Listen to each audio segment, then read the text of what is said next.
예수님이 부활하셨습니다. 부활하신 예수님은 우리에게 큰 선물을 주셨습니다. 그것은 세상이 줄 수 없는 선물이에요. 세상이 알 수도 없는 선물입니다. 정말 놀라운 선물입니다. 우리의 삶에 꼭 필요하고 소중한 것들입니다. 그것이 무엇입니까? 차례대로 살펴보면서 함께 은혜를 받겠습니다.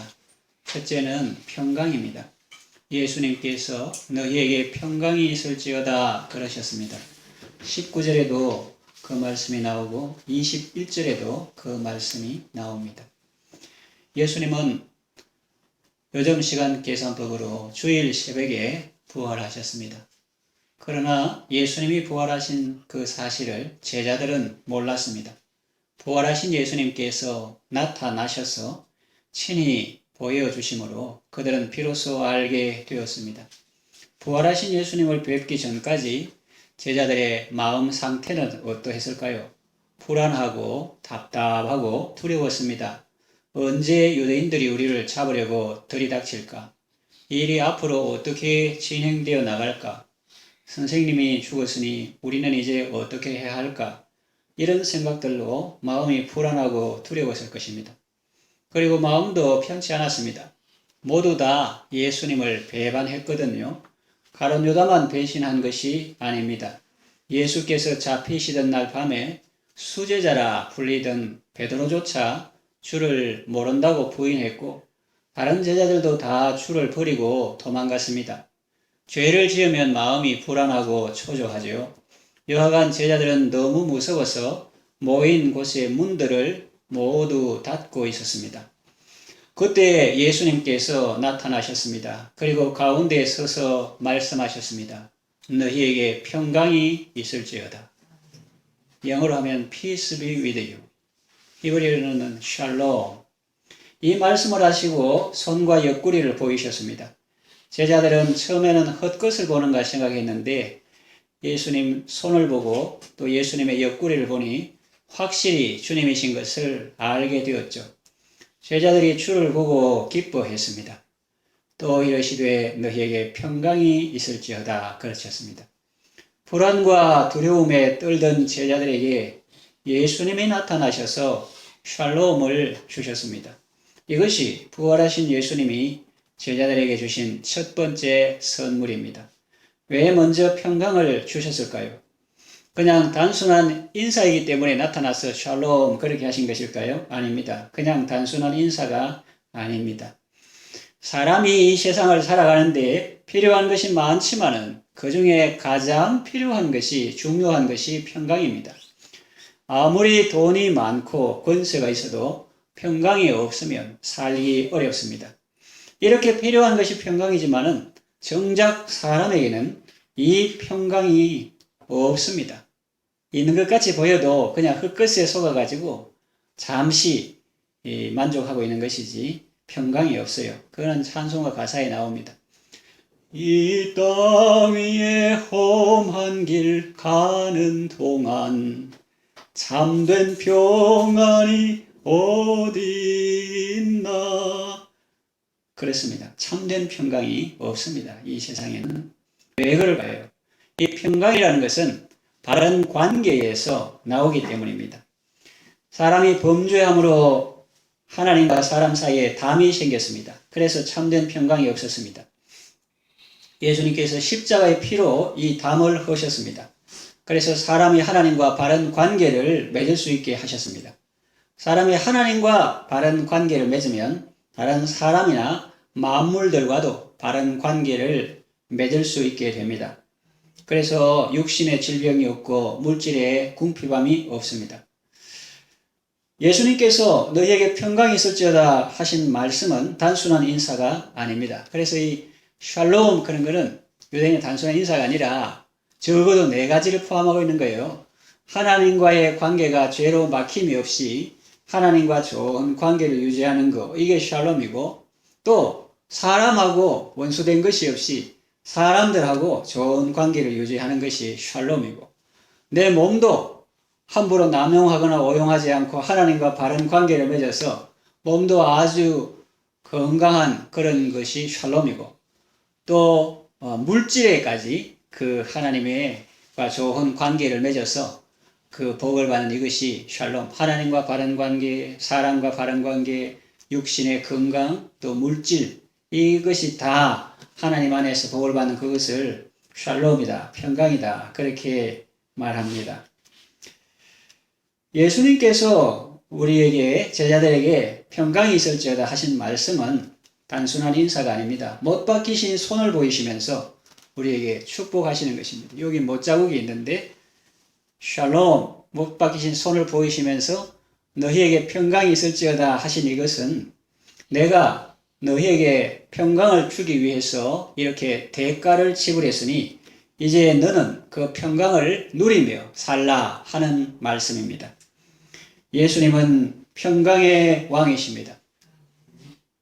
평안을 너희에게 주노니 곧 나의 평안을 너희에게 주노라. 내가 너희에게 주는 것은 세상이 주는 것 같지 아니하니라. 그렇게 말씀하셨습니다. 그것은 세상이 줄 수도 없고 알 수도 없고 빼앗을 수도 없는 평안을 우리에게 주시는데, 예수님은 우리에게 평안을 주시기 위해서 자신의 목숨을 대가로 지불하셨는데, 그 예수님이 못 박히신 손을 보이시면서 우리를 향해서 두 팔 벌려 축복하시며 최고의 선물을 주시는 것입니다. 그래서 여러분들은 부활하신 예수님 우리에게 주신 이 평안을, 최고의 선물을 받으시고 주님이 주신 평안을 누리시기 바랍니다. 그리고 이 세상을 살아갈 때에도 서로 샬롬하며, 또 히브리어로 뭐해가 샬롬 뭐하더라도 마음속에서라도 진정 그의 평안을 원하며 평안이 있을지어다 이렇게 하면서 축복하는 삶을 살아가시기를 바랍니다. 두 번째, 부활하신 예수님의 선물은 사명입니다.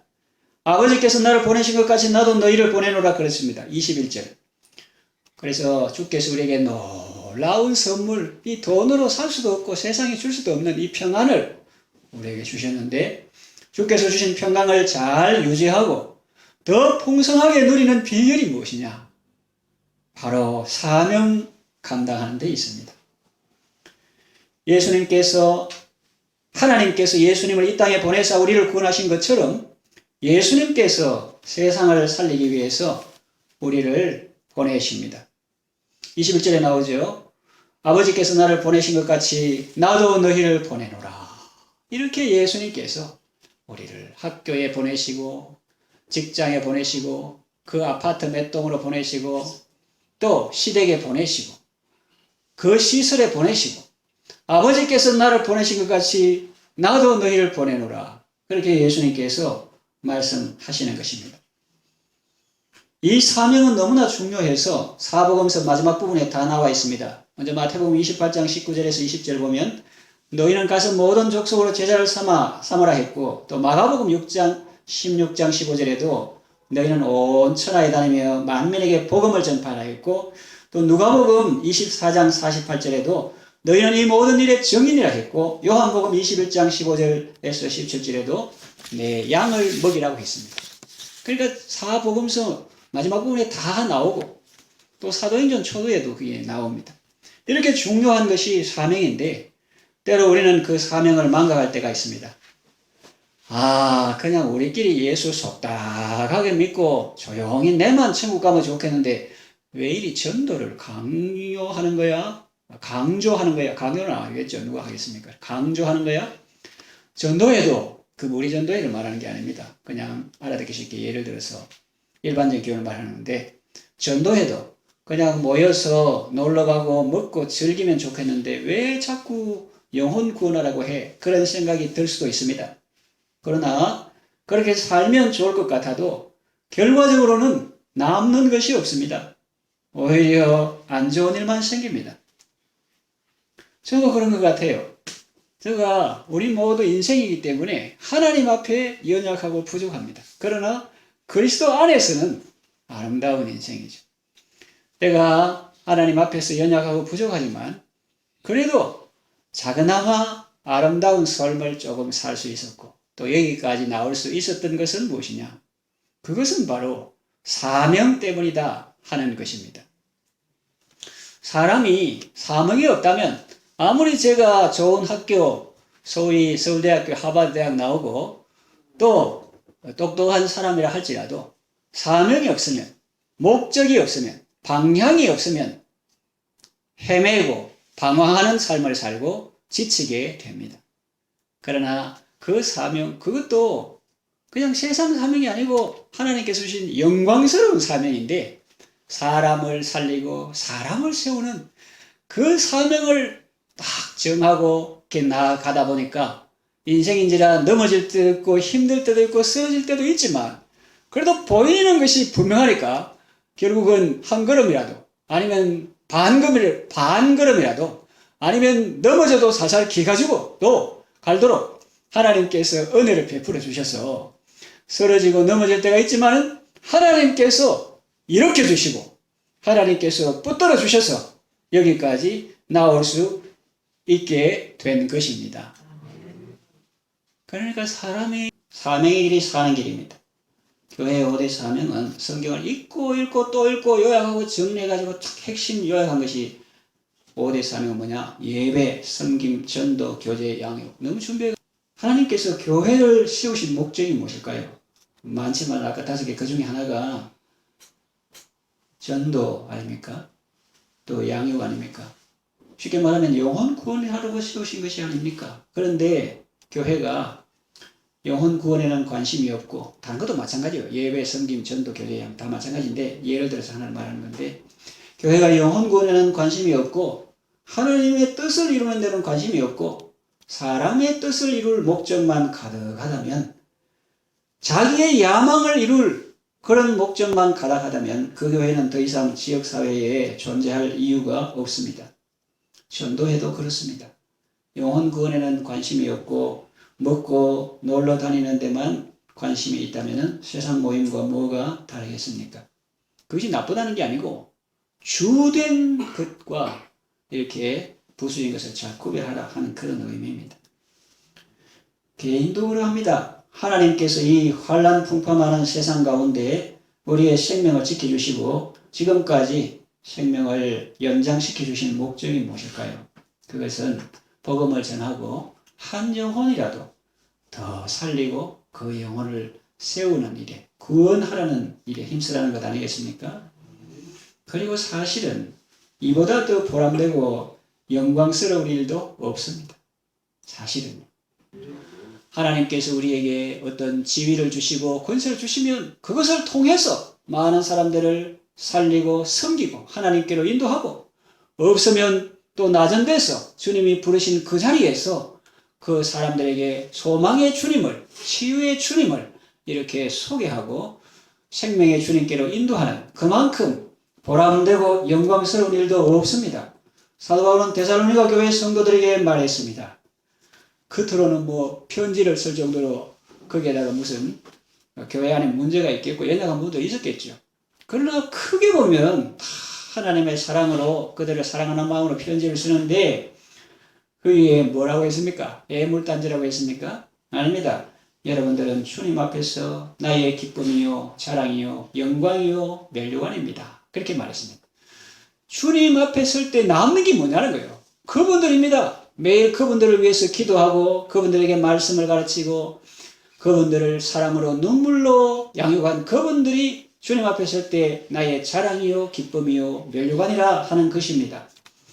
그러니 사명은 우리에게 결코 짐이 아니라 날개와 같은 것이 있습니다. 날개와 같은 것입니다. 이런 이야기가 있습니다. 이거는 성경에 안 나오니까, 나오는 건 아니니까 찾아보지는 마세요. 성경에 나오는 이야기는 아닌데, 그러나 아주 지혜로운 통찰력을 주는 그런 이야기입니다. 이런 이야기가 있습니다. 새가 어느 날 창조주를 찾아갔습니다. 똑똑한 척하고 질문을 했습니다. 하나님, 다른 피조물들은 다 잘 만드신 것 같은데 저는 좀 실수한 것 같습니다. 저를 보세요. 몸통은 이리 큰데 새 보면 생각해 보십시오. 다리가 쭉 젓가락같이 열려 있고 몸통이 이렇게 크잖아요. 머리 있고. 몸통은 있다 말한데 다리가 너무 가늘어요.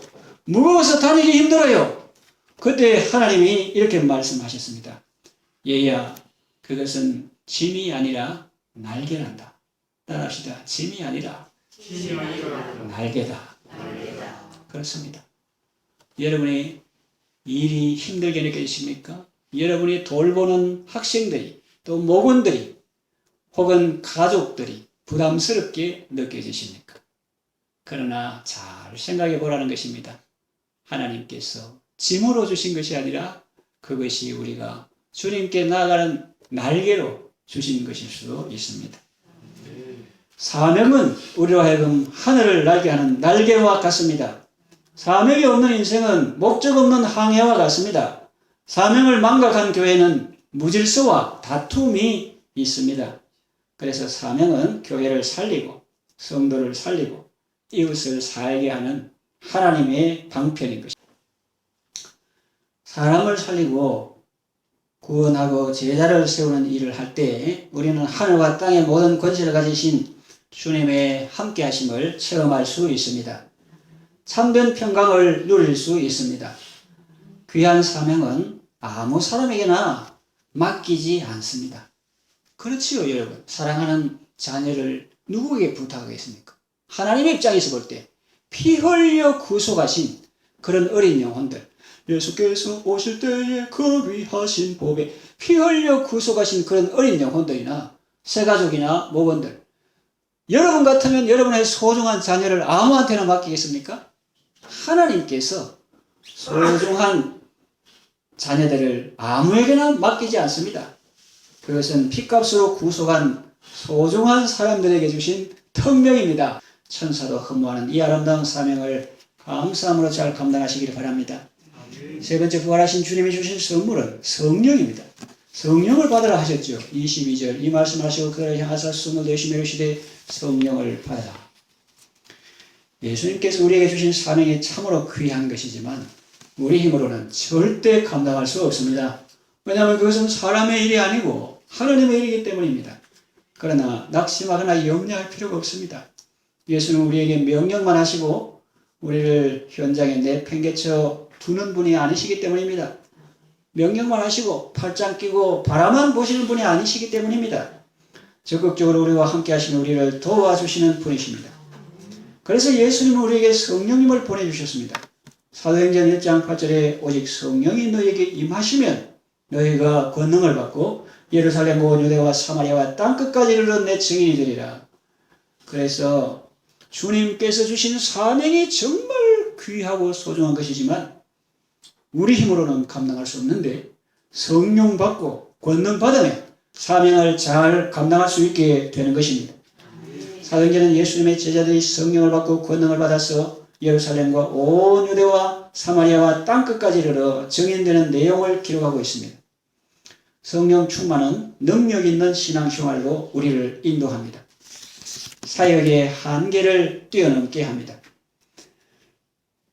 성령 받으라, 성령 받으라, 예수님이 말씀하셔서 성령 받으라, 성령 받으라, 예수님이 말씀하셔서. 그러니까 이것은 축복이기도 하고 명령이기도 한 것입니다. 성령을 받으라. 이것은 평강이 있을지어다 하고 같이 축복이기도 하고 명령이기도 한데 예수님이 말씀하셔서 할렐루야 성령 받았네 나는 성령 받았네. 성령 받으니 마음이 한없이 평안하고 기쁨이 넘치고 기도가 즐겁고 찬양이 기쁘게 되는 것입니다. 관역을 정확히 마치는 화살처럼 성령을 받으면 하나님의 선하시고 기뻐하시는 뜻을 정확히 분별하고 또 하나님 주시는 지혜와 능력으로 그 일들을 힘차게 해 나갈 수 있는 것입니다. 성령의 열매는 풍성합니다. 부활하신 예수는 우리에게 성령을 보내셔서 우리 사는 모든 날 동안 우리와 함께 하십니다. 그러니까 정말 놀라운 선물이죠. 여러분 모두 성령 충만으로 범사의 복을 받고 사명 잘 감당하시기를 바랍니다. 말씀을 정리해야 합니다. 예수님께서 부활하셨습니다. 그리고 우리에게 선물을 주셨습니다. 세상이 줄 수 없는 선물, 세상이 알 수도 없는 선물, 세상이 빼앗을 수 없는 놀라운 선물입니다. 그 하나하나가 지금 제가 짧게 설명드렸지만 묵상할수록 더 놀라운 그 하나하나가 정말 놀라운 선물입니다. 세상이 돈으로 줄 수 없고 권세자가 인심 쓴다고 줄 수 있는 게 아니에요. 그건 부활하신 예수님이 주신 선물인데 그것은 평강입니다. 그리고 사명입니다. 그리고 성령입니다. 이것은 우리가 이 세상 살아갈 때 절대로 놓쳐서는 안 될 하나님의 은혜요 축복입니다.